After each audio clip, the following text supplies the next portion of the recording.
program tí mo ṣe lórí ẹ̀rọ portable ọmọ ọlá lẹ́ni gbogbo yín sọ pé ń dá pásítọ̀ létí gbogbo tó ti sọ pé man of God ló dá létí. Who is man of God? Everybody is man of God. Gbogbo àwọn pátá ni man of God. Bọ̀wọ̀ fún mi kí n bọ̀wọ̀ fún ẹ lórí ilé ayé. Kò ń ṣe pé kẹ́ máa mọ̀ọ́mọ̀ wá wàhálà kẹ́ máa wá ìjà káàkiri kẹ́ wá bá expect pé nìkan máa fọwọ́ ra yín lórí. Don't forget to subscribe, comment, share with your friends to have access to this kind of content that you have here. Don't forget to subscribe. I love and respect you. I'll be right back. Mo rí evangelist kan orúkọ ẹ̀ wò nísàlẹ̀ yìí. Ó sọ̀rọ̀ nípa ọṣẹ mi pé Saheed jẹ́ máa ta ọṣẹ jẹ́jẹ́ kó má dá sí ọ̀rọ̀ portable. Ọ̀gbẹ́ni ọlọ́gbẹ́ni àwọn alámi ayé nítorí we proud of that torí pé ìtọ́ tí àwọn research tí àwọn babalá wa nílẹ̀ Yorùbá research tí wọ́n dá sílẹ̀ fáwọn àtòrí àlàáfíà àti ìrìnàjò ìgbésí ayé pẹ̀lú knowledge tí àwọn bàbá yẹn ti ní research tó dá táwọn ń ṣiṣẹ́ lórí lónìí tó jẹ́ kí àwọn fi máa jẹ́ oníṣẹ̀ṣe. Ó ti dìgbà mélòó náà láì tí mo ní mo rí picture fún yín. Ó ti di customer mi mélòó ni mo patronize tí mo wá máa fi kọ́ọ̀lù dà láàmú. Ó ti di babaláwo mélòó tẹ́ ẹ rí níta káàkiri tó lọ máa gbá lẹ̀kùn onílẹ̀kùn torí pé òun fẹ́ ṣe ìwàásù iṣẹ́ awo. Àṣọ pé kẹ́nìkan kan máa ṣe Christianity àníkẹ́ máa ṣe nǹkan tó bá wù yín má lọ máa fi disturb others là ń sọ fún yín. Kò sí nǹkan tó bad, this is me torí ọ̀gbẹ́ni evangelist yẹn súnmọ́ mi torí ẹ̀mí fẹ́ fi tún program yìí ṣe. This is my office.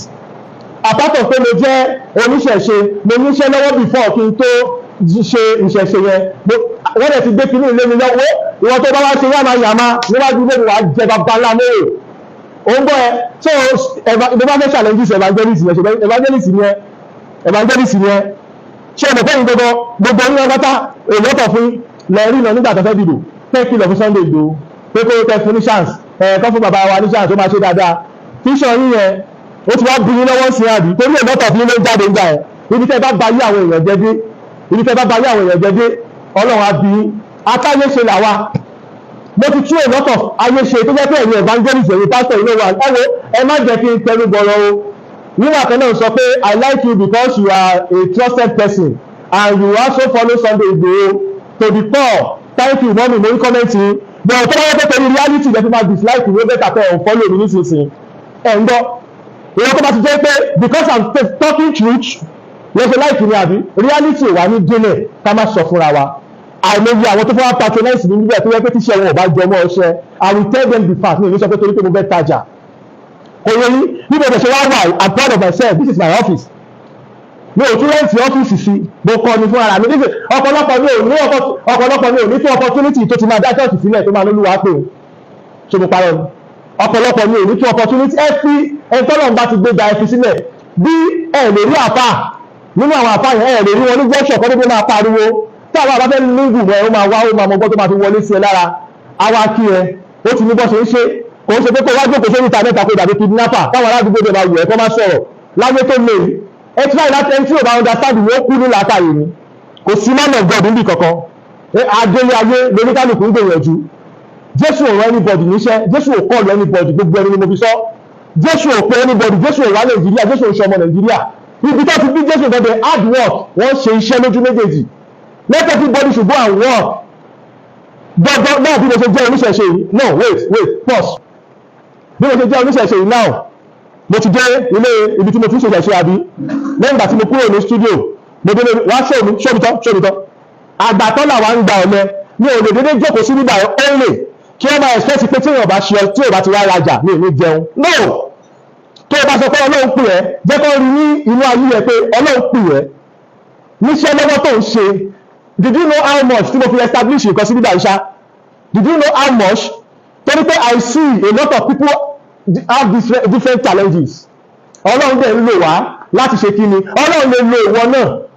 tó bá yẹ pé wọ̀nyí tó bá pẹ́ pásítọ̀ ní bọ̀bọ́ yẹn tó gbá létí yẹn Ọlọ́run lè lo òun náà kò sẹ́ni tí Ọlọ́run ò lè lò pọ́ọ̀tì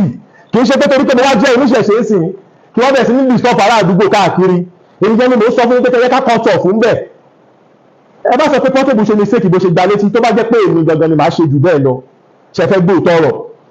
tọ́pọ̀lọ́ ẹ̀ bá ti sọ fún ẹ pé wọ́n kì í disturb ọmọ ẹnì kejì ọpọlọ ẹ̀ á sọ fún ẹ tó bá jẹ lórí kan kò yé yín so ìwọ tó bá sì fẹ́ continue stupidity yẹn o fẹ́ fìyà jẹra ẹni evangelist tẹ kọ́mẹ́ǹtì ẹ wá try ẹ jẹ́ kí n jíwe àdírẹ́sì mi fún yín kẹ́ ẹ wá try ẹ̀ fún ara yín lọ́dọ̀ mi mo rí gbogbo àwọn míì tán kọ́mẹ́ǹtì o but mo rí pé bó ṣe wo production wọn mo rí pé àwọn eléyìí wọn tiẹ̀ tí rògbòlò wọn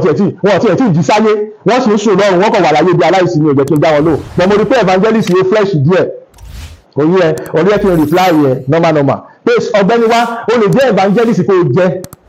kò yí ẹ but wà níṣẹ́ ní ètò ìṣe kámẹ́rà ni yíwá báyìí this is machine fashion designer ní nínú ọ́fíìsì mi why you no get work I'm a fashion designer I'm a farmer I'm a traditionalist I'm a musician I get work portable ní company tó ti ń ṣe dógúbà ó tún jẹ́ musician ó tún ní a lot of business mi ó tún ṣe àbáṣẹ́bọ̀ wèrè tó wá pariwo níwájú ilé ẹ̀ kí ló ń ṣe iṣẹ́ wo ló ń ṣe iṣẹ́ wo ló wà lọ́wọ́ ẹ̀ àníkẹ́yẹ́ everybody lọ ṣiṣẹ́ I can't just stay here only it's not possible because tí n bá stay here only mi ò ní ní ṣọ́ọ̀ṣì láti sọ reality fún ẹ mi ò ní ní ṣọ́ọ̀ṣì láti sòótọ́ ọ̀rọ̀ fún ẹ let's talk the fact ẹni jẹ́ ká máa dọwọ́ bo àbòsí ẹni jẹ́ ká máa dọwọ́ bo rọ́mọ́ ayé ti dójú ẹ̀ pé ká máa gbéra wa débẹ̀ kíní kan Jésù olùgbàlà Jésù ní kíní kan for your own good tí ẹni yẹn wọ́n máa fi disturb mi Ifá ló gbà mí là Ifá ló gbé mi ga tí ẹni nìyẹn kì í ṣe pé kí wọ́n lọ máa fi máa disturb àwọn aládùúgbò kò possible everybody gbé jáde early morning everybody ní hustle tó ń lọ bí iṣẹ́ ẹ̀wọ́n bẹ̀rẹ̀ sí gbádáhùn Jésù olùgbàlà gbádáhùn kíní kan ẹ̀mí mọ́nú ilé yìí tí Jésù bá pè yín ká stop gbogbo ọ̀tá ń ṣe yẹn so tó ní tẹ́sí wọ̀ mí bá tún wá padà dọ́rú ẹ̀rù tó bá tún jẹ mọ́rò ẹ tún máa gbé bí ajá ẹ máa dákẹ́ ni kò yé tọkọlọ yóò bá ti sọ fún yín pé èèyàn máa ń jókòó jẹ́ sí lọ́hùn ni ajáde mọ́ lọ́hùn ojú ló ń kan gbogbo àwọn pátá lọ́hùn gbóhùn wa kò yé so ẹ wo ìwọ́n tó bá ti mọ̀ pé torí reality ò láìpì ni ọ̀fọ́lẹ̀ ni àbí tí ẹ fẹ́ bàjẹ́ ni tí ẹ fẹ́ rún ni tó bá ti láìpì ni ọ̀fọ́lẹ̀ ni fẹ́ ní òkúkú monetize Facebook débi pé mo wá followers ojú mi dáadáa bọ̀ ọjọ́ tó gbé bá ti pa ẹ́ wá especially kò lọ sọ pé wòlíì ni ẹ wàá gbà bí ní orí afẹ́fọ́ ṣọ́nẹ́gọ̀ àwọn ewé àfẹ́gbè táwọn bàbá ńlá bàbá ti wá fi lé wa lọ́wọ́ làwa ń lò làwa tó fi ń káyé ṣe tó dáyé tiwa náà ti gbàgbé kò yé ìwọ náà nǹkan tó wà lọ́wọ́ ẹ̀ jẹ́ kó rí pasẹ̀ lára ẹ̀ là ń sọ jẹ́ kó rí pasẹ̀ gúdù lára ẹ̀ àwọn èèyàn lè máa kọ́pì ẹ̀ lára tiẹ̀ kò ṣe pé kó máa fi disturb àdúgbò inú company ni mo wà yìí this is my company WSMG Records and I'm proud of it everybody lọ wá ṣe mẹ́rin ẹ jẹ́ ká máa pọ́nrọ́ lórí jọ. This is ODUA TV Watch. Don't forget to subscribe, comment your opinion, like, comment and share so that other people can get access to what you enjoy on our channel. Thank you. We love you.